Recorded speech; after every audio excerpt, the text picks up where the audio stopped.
प्रभु यीशु की स्तुति हो, प्रभु यीशु की महिमा हो, वो बढ़े और हम घटे और हमारे जीवन से उसे महिमा मिले। शालोम। आप सबों का फिर से एक बार मेरे channel life in the spirit में बहुत बहुत स्वागत है।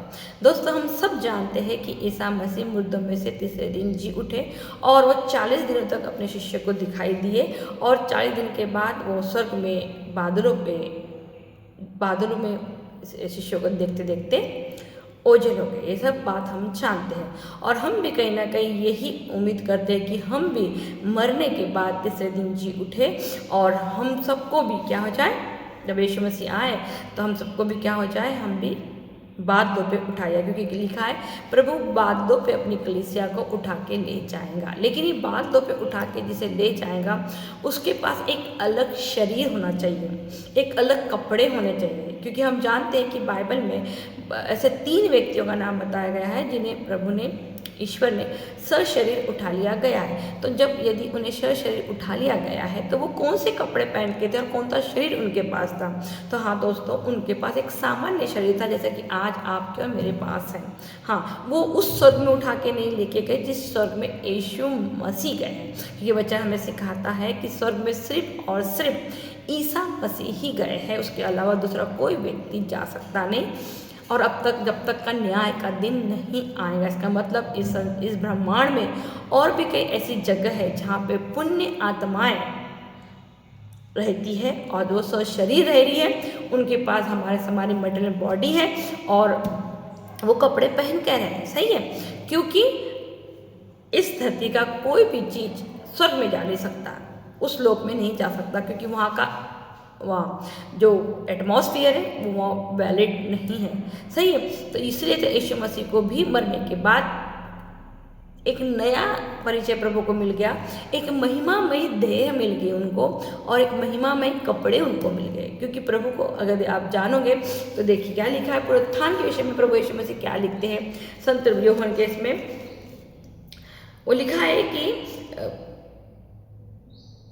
उसने देखा कि पट्टियाँ बटी हुई है, पट्टियाँ पड़ी हुई है और ईसा के सिर पर जो अंगोछा बंधा था वो पट्टियों के साथ नहीं था। जो सिर पे ईसा मसीह के जो कपड़ा बांधा गया था वो उनके सिर की जगह पे नहीं था, वो कहीं और पड़ा हुआ था और पट्टियाँ कहीं और पड़ी थी। जिस बाकी का जो शरीर उनका वाला बांधा गया था वो पट्टियाँ अलग थी और सर पे जो बांधा गया था वो अलग था।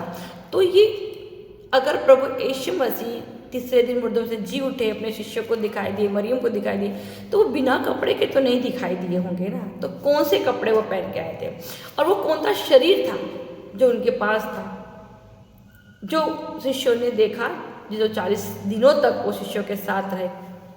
ये आज आपका और मेरा एक मनन चिंतन का बहुत बड़ा सब्जेक्ट है। क्या लगता है दोस्तों आपको कि आपको और मेरे को ये जो ग्लोरियस बॉडी है जो आप यीशु मसीह को मिली थी वो आप और मुझे मिल पाएंगी? हमको सिर्फ मुर्दों में जी उठना बड़ी बात नहीं है, क्योंकि वचन कहता है जितने भी मरे वो सबको प्रभु जिलाएगा, क्योंकि तभी तो न्याय करेगा ना, उन सबको प्रभु शरीर फिर से पहनाएगा। लेकिन ये शरीर कौन सा वाला पहनाने वाला है? महिमा वाला शरीर पहनाने वाला है? ये कौन से वस्त्र, ये उजले वस्त्र पहनाने वाला है, या वो हमारा ही शरीर हमको पहनाने वाला है, हमको नरक में डालने वाला है? शरीर दोनों को पहनाया जाएगा, अच्छे आत्माओं को भी और बुरी आत्माओं को भी। तो आप मुझे बताइए, आप और मैं इसके बारे में कितने गंभीर हैं? क्या लगता है आपको और मुझे कि क्या हम आज हमारे एक्चुअली मसीह समाज में ये टॉपिक है जिस पे हमें घंटों घंटों बैठ के बात करनी चाहिए, मनन चिंतन करनी चाहिए? क्योंकि आज कलीसिया जिन चमत्कार चंगाइयों के पीछे भाग रही है उसका कोई फायदा है ही नहीं, क्योंकि आप सब जानते हैं ईसा मसीह ने जितने भी चमत्कार किए, जितने भी बीमारों को चंगा किया, जितनों को भी खिलाया, जितने मरों को जिलाया, वो सब फिर से मर गए, वो फिर से बीमार हुए और वो फिर से भूखे हुए। इसका मतलब चमत्कार, चंगाई और जीवन ये टेम्पररी था इस संसार में। जो इस संसार में आया है उसे फिर से भूख लगना ही लगना है, उसे फिर से बीमारी होनी है, उसे मृत्यु आनी है। तो अगर हम इस संसार में टेम्पररी जीवन के लिए ही यीशु मसीह को पीछे भाग रहे तो मेरा सवाल ये है आज आप लोगों से कि हम परमानेंटली जीवन के लिए कब प्रभु यीशु मसीह के पीछे जाएंगे, कब उससे ये ग्लोरियस बॉडी मांगेंगे, ये महिमा की देह मांगेंगे हम, कब उससे वो पुनरुत्थान मांगेंगे हम जो ईसा मसीह का जैसा हुआ था। क्योंकि पुनरुत्थान तो सबका होने वाला है, सभी मृतक व्यक्ति जी उठने वाले, इसमें से एक भी ऐसा व्यक्ति नहीं है जो जी नहीं उठेगा, क्योंकि न्याय का दिन के सामने हम सबको प्रभु पिता ईश्वर के सामने खड़ा होना है। तो दोस्तों आज ये बात हमारे लिए बहुत एक गंभीर टॉपिक है कि क्या आपने और मैंने ऐसा जीवन जिया है जिसमें हमें ये हमारा पुनरुत्थान जब हो तो हमें ये महिमा की देह मिल जाए, हमें ये ग्लोरियस बॉडी मिल जाए, हमें ये चमकीले वस्त्र मिल जाए जिसमें हमने कपड़े तो पहने नहीं है लेकिन हम किसी को भी हमारा नंगापन दिखाई नहीं देता। हाँ दोस्तों, अदन की वाटिका में आदम और हेवा को प्रभु ने कोई रेमंड के कपड़े, डिग्जाम के कपड़े पहन के पैदा नहीं बनाया था, वो बिना वस्त्र के थे। लेकिन क्योंकि उनकी आँख चारों तरफ एक ग्लोरियस बॉडी की चमक चमकते रहती थी, वो चमक उनका नंगापन उनको दिखाती नहीं थी और ना ही ईश्वर को उनका नंगापन दिखाई देता था। ये जो ग्लोरियस बॉडी थी जो आदम के फल खाने के दौरान उनसे छीन ली गई थी, वही ग्लोरियस बॉडी एक नया आदम यीशु मसीह के द्वारा पाप का पश्चाताप करने के द्वारा हम सबों को फिर से एक बार मिल सकती है। तो दोस्तों आपका और मेरा एक लक्ष्य इस संसार में है और वो लक्ष्य ये है कि इस संसार में रहते हुए हमें उस संसार के लिए, अपने उस ग्लोरियस बॉडी के लिए हर दिन हर पल उसके पीछे जाना पड़ेगा, उसके बारे में मनन चिंतन करने पड़ेगा। प्रभु ने कहा इस संसार की चिंता तुम मत करो, वो संसार की सारी वस्तुएं मेरे पिता तुमको यूं ही दे देगा, लेकिन तुम क्या करो, स्वर्ग के राज्य की खोज करो। हाँ दोस्तों, आज तक संसार में ईसा मसीह को छोड़ के कोई भी व्यक्ति, ना मूसा, ना एलिया और ना नूह स्वर्ग गया है, क्योंकि स्वर्ग जहाँ पिता रहते हैं वो ओरिजिनल स्वर्ग है और उस ओरिजिनल स्वर्ग में सिर्फ और सिर्फ ईसा मसीह ही गए हुए। हाँ, इस ब्रह्मांड में और भी ऐसी जगह जिसे स्वर्ग कहा जाता है, लेकिन वो ओरिजिनल स्वर्ग नहीं है, वहाँ पिता का निवास नहीं है, वहाँ पुत्र का निवास नहीं है। तो दोस्तों आज आप और मेरे को ये सोचना पड़ेगा कि हम क्या ऐसा जीवन जी रहे हैं, क्या हमने ऐसा जीवन जिया है कि हम इस महिमा की बॉडी के योग्य है। दोस्तों ये एक बहुत बड़ी गंभीर बातें हैं जिसके ऊपर कलीसिया बात करना ही नहीं चाहती। हाँ दोस्तों, हम नूह के बारे में देखते हैं, लिखा गया है कि उसे प्रभु ने शरीर उठा लिया गया। तो मुझे बताइए नूह ने कितने दान धर्म किए थे, कितनी चंगाइयाँ की थी, कितने भूखों को खिलाया था, कितने नंगों को पहनाया था, कितने बीमारों को वो मिलने गया। जी नहीं दोस्तों, इनमें से कोई भी काम नूह ने नहीं किया। तो फिर क्या क्वालिटी थी नूह की कि प्रभु यीशु मसीह ने उसे, ताकि ईश्वर ने उसे अपने पास एक पैराडाइज में उठा के रख लिया। उसका एक ही कारण था कि नूह पिता की खोज में था, वो पिता को जानना चाहता था, वो पिता से मिलना चाहता था, पिता की महान सृष्टि को देख के वो पिता की कल्पना करता था और पिता को उसकी यही बात बहुत अच्छी लगी और इसलिए लिखा गया है कि नूह को पिता अपने साथ स्वर्ग में ले जाके सारा स्वर्ग राज्य दिखाता था, सारी चीज़ें वो उन्हें दिखाता था।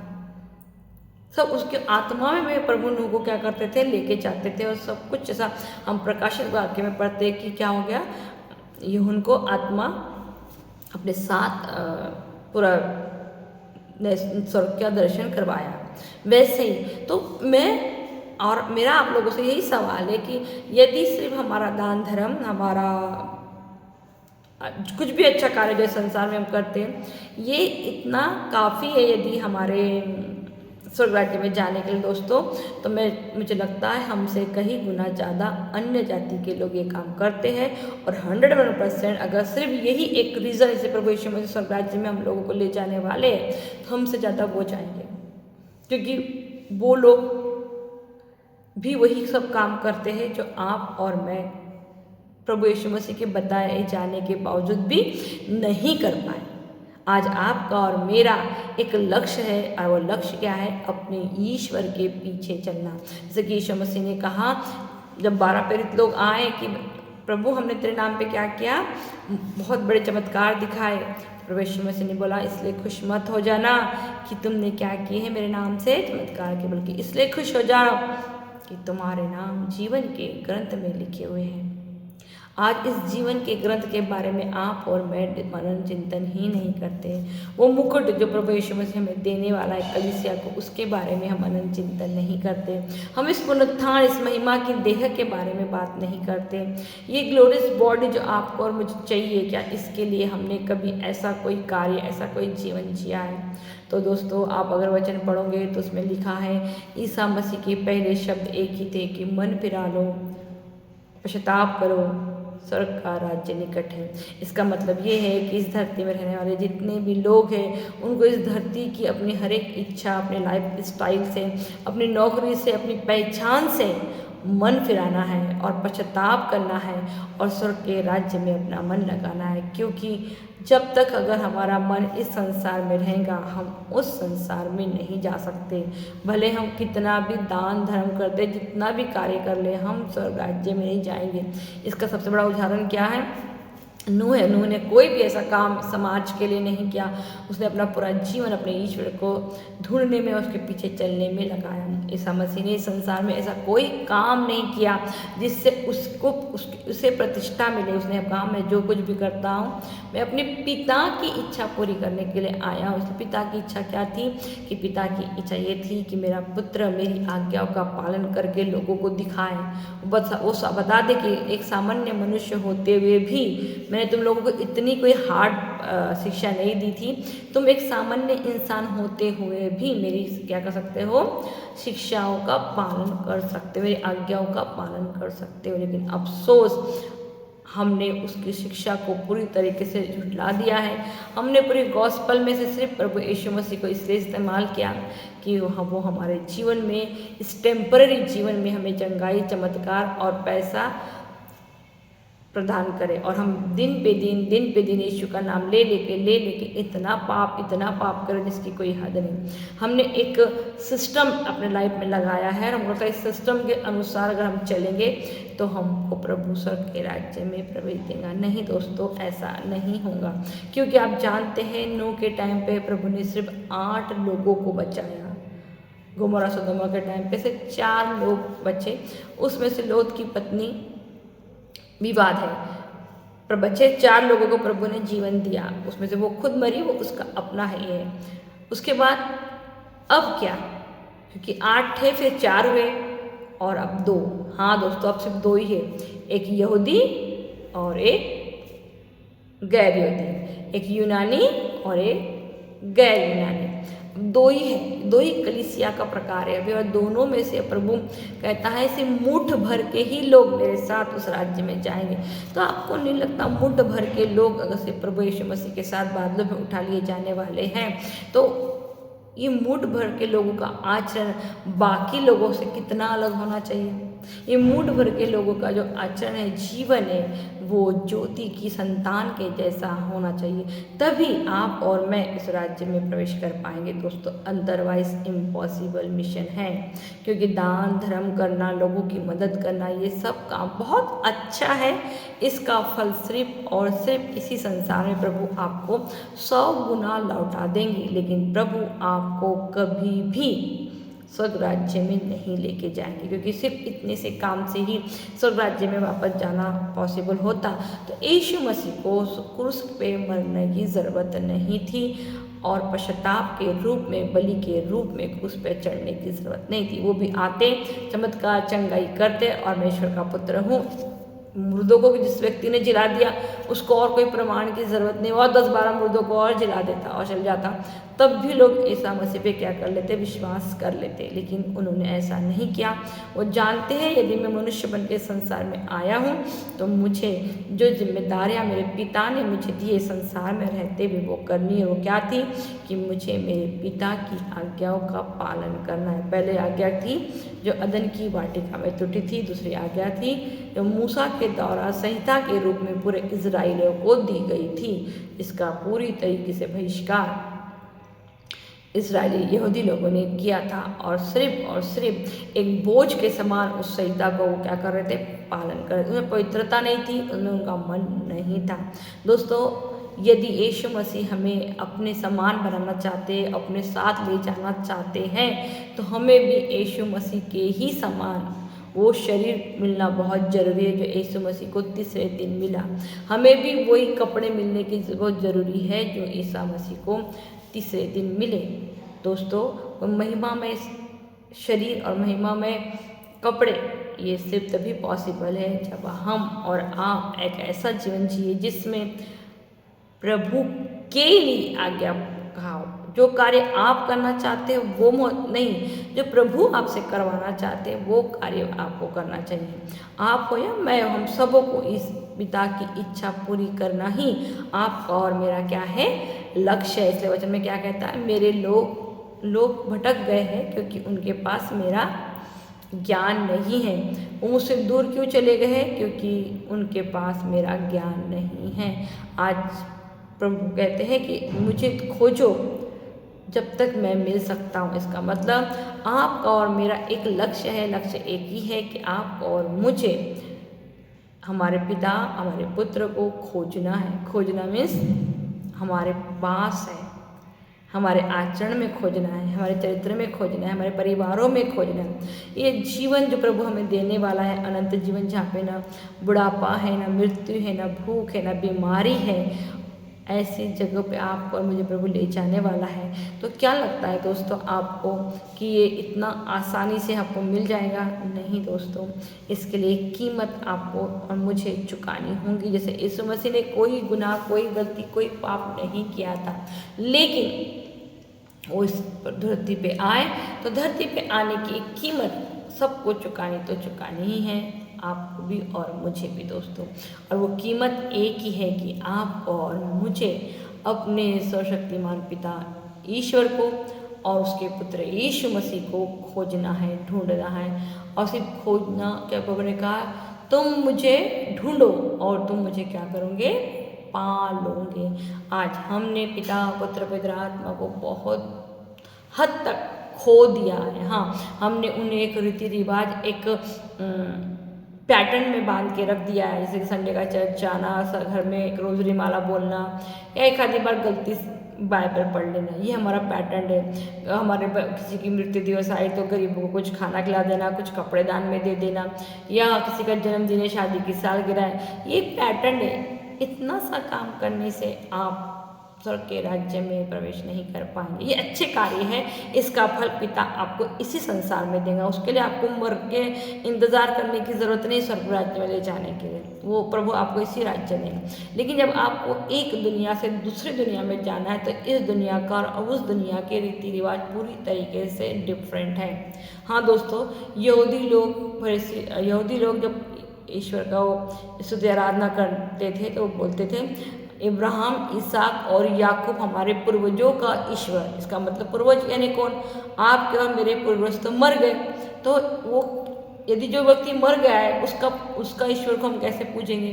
तो हम नए विधान की नई कलीसिया है, वो मरे हुए लोगों को याद करके ईश्वर को याद करते थे, लेकिन हम जीवंत यीशु मसीह को याद करके पिता को याद करते हैं। हम क्या कहते हैं, ईसा मसीह का ईश्वर और हमारा ईश्वर, ईसा मसीह का पिता और हमारा पिता। कि सिर्फ एक ही व्यक्ति ऐसा है जो स्वर्ग में पिता के बाजू में है और वो मर के जी उठा है, और वो है ईसा मसीह।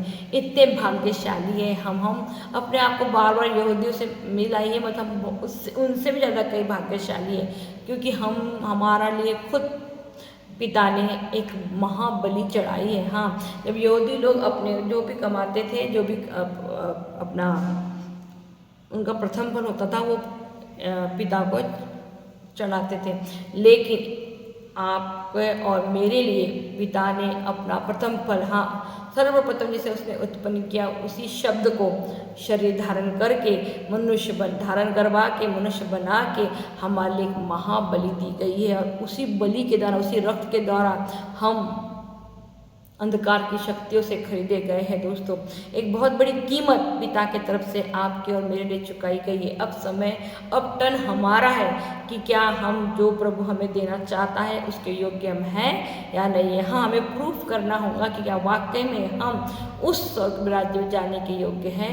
अगर यदि हमने ये प्रूफ नहीं किया तो दोस्तों ये बहुत ही कठिन बात हो जाएगी स्वर्ग राज्य में जाना। स्वर्ग राज्य में जाने के लिए बच्चा बन के, बूढ़ा बन के, तकलीफ उठा के जाना ज़रूरत नहीं है। स्वर्ग राज्य में वही व्यक्ति जाएगा जो पिता को जानता है, जो पिता की इच्छा को पूरी करता है, जो पिता को जानता है कि वही अनादिकाल से अनंत काल है, जो ईश्वर के पास कभी भी चुटर मुटर चीज़ों के लिए नहीं जाता कि बहुत से लोग खाना खाने से पहले प्रार्थना करते हैं, कोई मेडिसिन खाने से पहले प्रार्थना करते हैं, हर छोटी छोटी बात के लिए ईश्वर का नाम लेते हैं। अच्छी बात है प्रार्थना करना, लेकिन वो प्रार्थना प्रभु तक नहीं पहुंचती, क्योंकि आप वचन पढ़ोगे तो वहाँ पे लिखा है कि आप लोग क्या करते हो, व्यर्थ में ही ईश्वर का नाम लेते हो।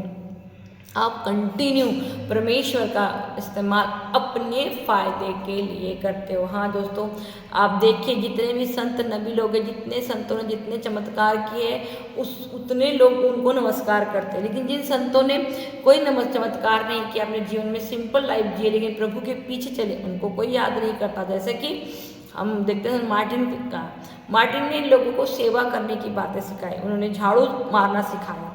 और आज के ज़माने में कोई किसी से सेवा नहीं करना चाहता। हम सब एक दूसरे पे ऑर्डर करना चाहते, हुक्म चलाना चाहते और अपने काम दूसरों से करवाना चाहते। आज हम एक दूसरे से झगड़ा कर रहे हैं, किस चीज़ के लिए? यदि आपके पास जानवर पाला है आपने, तो कुत्ते के लिए इंसान झगड़ा कर रहा है। पेड़ पौधे अगर आपने लगाए और पेड़ पौधे अगर आगे पीछे, तो हम मनुष्य से झगड़ा कर रहा है उन पेड़ पौधों के लिए। अगर आपके घर में गाड़ी है, कार है, पार्किंग की प्रॉब्लम है, तो मनुष्य इस निर्जीव गाड़ी के लिए झगड़ रहा है। आज देखिए मनुष्य के आमने सामने खड़ा है सृष्टि की दूसरी चीज़ों के लिए, उन चीज़ों के लिए जिसमें आत्मा नहीं है, जिसे प्रभु ने मास्टरपीस नहीं कहा, जिसे प्रभु ने अपने हाथों से नहीं बनाया, उनके बारे में बोला और वो हो गया। तो आज हम और इससे ज़्यादा हमारा क्या बुरा हालत होगा कि एक मनुष्य दूसरे मनुष्य से जानवरों के लिए, पेड़ पौधों के लिए और निर्जीव चीज़ों के लिए झगड़ा कर रहा है। वो आगे वाले व्यक्ति को अपने समान नहीं समझा। क्या लिखा है कि हर एक इसमें आत्मा मेरी है।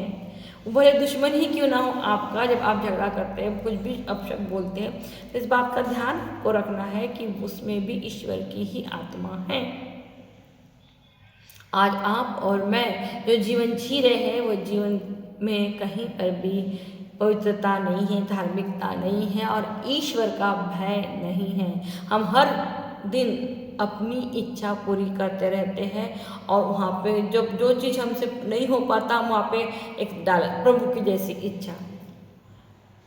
कोई भी कार्य करने से पहले जब आपने प्रभु से उसकी इच्छा पूछी नहीं, तो जब वो कार्य नहीं हुआ तो आपने उसमें एक सेंटेंस क्यों चिपका दिया कि ये प्रभु की इच्छा है। दोस्तों, आज हम सबों को इस बात पे गहराई से मन चिंतन करना है। दोस्तों, हम नीरे छोटे बच्चे नहीं हैं जो नीरे दूध पी रहे, हम एक ठोस आहार खाने वाली कलीसिया है।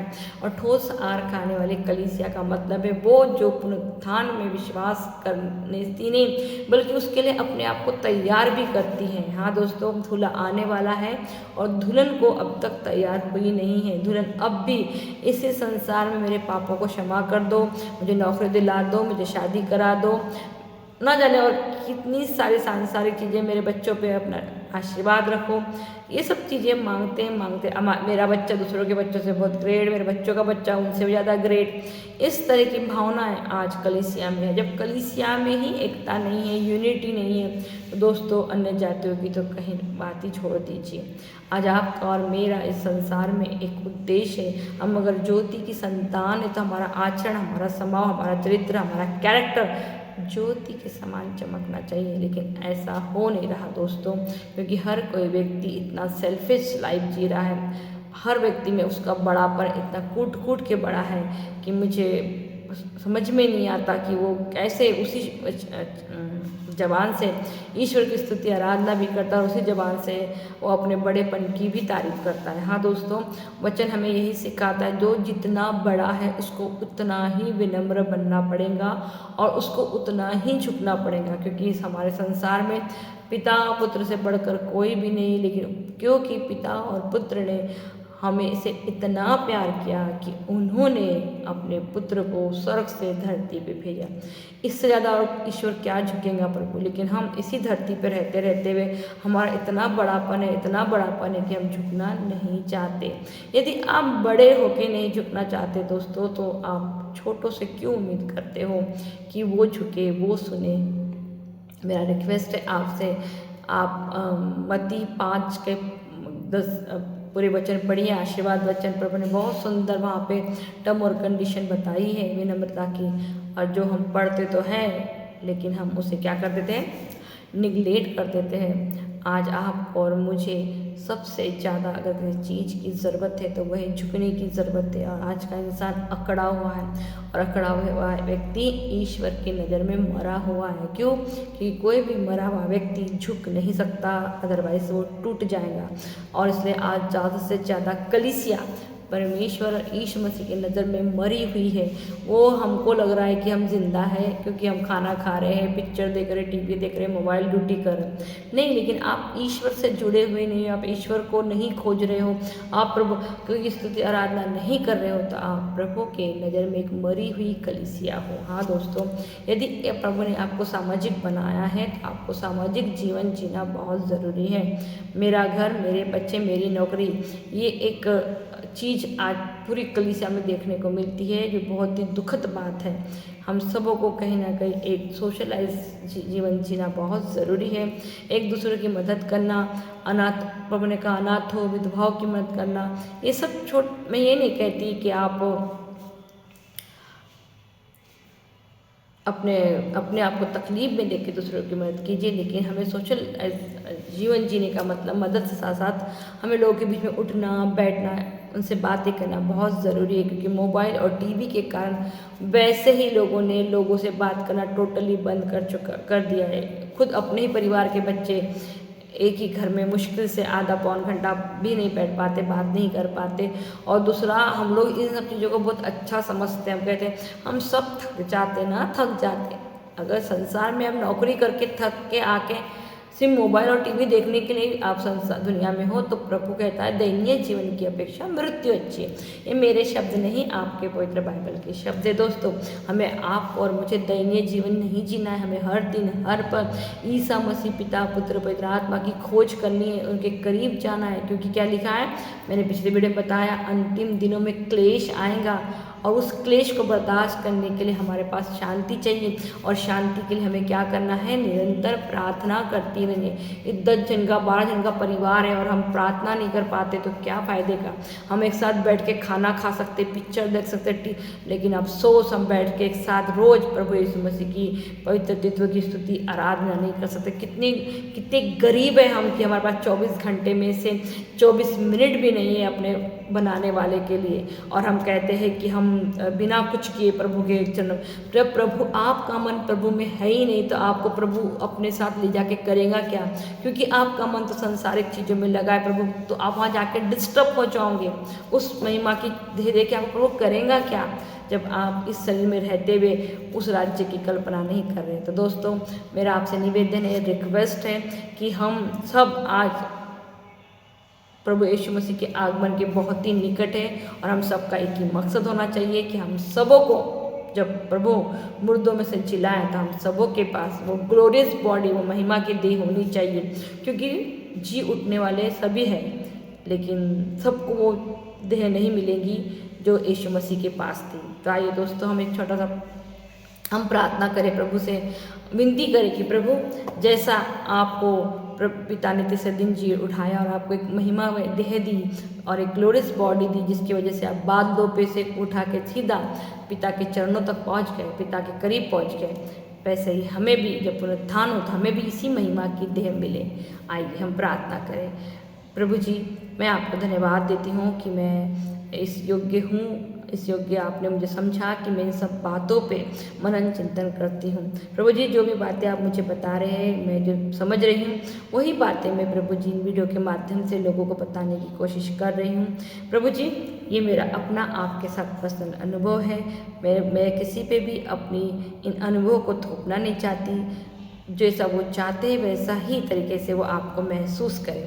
प्रभु जी हम सबको यदि वही शरीर चाहिए, वही जो आपको तीसरे दिन मृत्यु में से जी उठने के बाद मिला था, तो हमें भी वैसी ही जीवन, वैसी ही लड़ाई लड़नी पड़ेगी संसार में जो लड़ाई आपने लड़ी, वैसा ही जीवन जीना पड़ेगा जैसे कि आपने जिया प्रभु जी।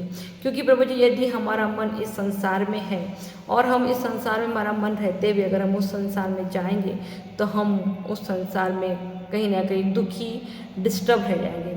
और वो संसार में कोई भी दुखी, डिस्टर्ब व्यक्ति का कोई काम नहीं है दोस्तों। तो प्रभु जी मैं सब लोगों के लिए विनती और प्रार्थना करती हूँ कि हम सब का मन इस संसार की नश्वर चीज़ों से निकल के उस संसार की अमर चीज़ों पे लग जाए जहाँ पिता और पुत्र पवित्र आत्मा तीनों निवास करते हैं। हम उस स्वर्ग में पहुँचे जिसकी बात न जाने कितने नबी प्रेरित अब तक इंतज़ार कर रहे हैं। प्रभु जी हमें मदद कर, सहायता कर कि हम मुक्तिदाता के आने के पहले अपने आप को तैयार करें, हमें कच्चा पश्चाताप कर ले और अपना मन फिरा ले और स्वर्ग के हमें राज्य में अपना मन लगा ले। सारी महिमा, सारा आदर मेरे पिता मैं तुझको देती हूँ, आपके पुत्र और हमारे मुक्तिदाता यीशु मसीह के नाम से मांगती हूँ, आमीन। दोस्तों जब किसके पहले मैं वीडियो को बंद करूँ, मैं आपसे रिक्वेस्ट करती हूँ वीडियो को बहुत आयत में शेयर कीजिए। मैं फिर कहती हूँ मैं कोई पास्टर नहीं, मैं कोई प्रचारक नहीं हूँ।